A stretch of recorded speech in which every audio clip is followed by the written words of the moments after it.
पूर्वी लद्दाख में भारत और चीन के बीच का विवाद अब बातचीत के दौर से गुजर रहा है। पूरी दुनिया ये जानना चाहती है कि जिस बातचीत का हवाला भारत और चीन दे रहे हैं वो कहां तक पहुंची है। इसका जवाब दिया है भारत के विदेश मंत्री डॉक्टर जयशंकर ने। नमस्कार, वंदे भारत, भारत तक देख रहे हैं आप। आपके साथ मैं हूं सांची त्यागी। एलएसी पर भारत और चीन के बीच के विवाद को लेकर पूरी दुनिया की दिलचस्पी है। पूरी दुनिया ये जानना चाहती है कि भारत और चीन के बीच में अनसुलझा विवाद कितना सुलझा है। विदेश मंत्री डॉक्टर जयशंकर ने अपने एक बयान में एलएसी पर चीन और भारत के बीच के गतिरोध को लेकर जवाब दिया और कहा कि लगभग 3/4 मुद्दे सुलझाए जा चुके हैं। दोनों देशों के बीच 75% विवाद निपट चुका है। हालांकि विदेश मंत्री डॉक्टर जयशंकर ने यह भी कहा कि मुद्दा ये नहीं है कि कितने मुद्दों को सुलझा लिया गया।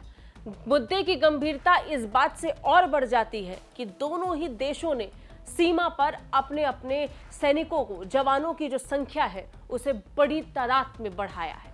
ये बड़ी संख्या दोनों देशों के बीच तनाव की वो स्थिति और वो केंद्र बिंदु है जिसके बाद खतरा अभी खत्म नहीं हुआ है। जब ये बात विदेश मंत्री डॉक्टर जयशंकर कह रहे थे तो इस बात का अंदाजा लगाया जा सकता है कि भारत और चीन के बीच विवाद पूरी तरीके से सुलझा नहीं है।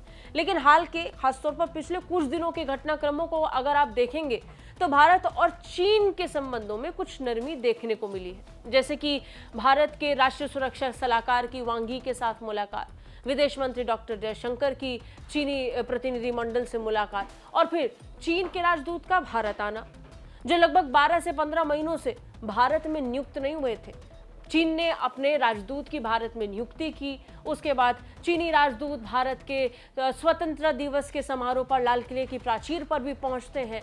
ये नरमी और ये ठंडी इस बात का एहसास करा रही है कि भारत और चीन के बीच रिश्ते भले ही सामान्य ना हो लेकिन नर्म दौर की तरफ बढ़ जरूर रहे हैं। विदेश मंत्री ने बताया कि सैनिकों की वापसी से संबंधित मुद्दों में लगभग 75% तक सुलझ गए हैं, लेकिन बड़ा मुद्दा सीमा पर बढ़ते सैन्यकरण का है। जिनेवा में थिंक टैंक के कार्यक्रम में जयशंकर ने कहा कि जून 2020 में गलवान घाटी में हुए टकराव ने भारत चीन संबंधों को पूरी तरीके से प्रभावित किया। जयशंकर ने कहा कि विवादित मुद्दों का समाधान ढूंढने के लिए दोनों पक्षों में बातचीत चल रही है। हमने कुछ प्रगति भी की है। मोटे तौर पर सैनिकों की वापसी संबंधी करीब 3/4 मुद्दों का हल निकल गया है, लेकिन इससे भी बड़ा मुद्दा यह है कि हम दोनों ने अपनी सेनाओं को एक दूसरे के करीब ला दिया है और इस लिहाज से सीमा का सैन्यकरण हो रहा है। बता दें, पिछले कुछ सालों में दोनों देशों की तरफ से बहुत सारे ऐसे करार हैं जिनका उल्लंघन हुआ है, खासतौर पर चीन की तरफ से। चीन ने सबसे पहले भारतीय सीमा में दाखिल करने की गलती की थी। कुछ पॉइंट से चीनी सेना पीछे हट गई, कुछ पर दोनों ने यह तय किया कि वो अपने अपने सैनिकों को पीछे हटा लेंगे, लेकिन विवाद पूरी तरह सुलझा नहीं है। बड़ी बात यह है कि एलएसी पर बड़ी संख्या में भारत और चीन के सैनिक मौजूद हैं।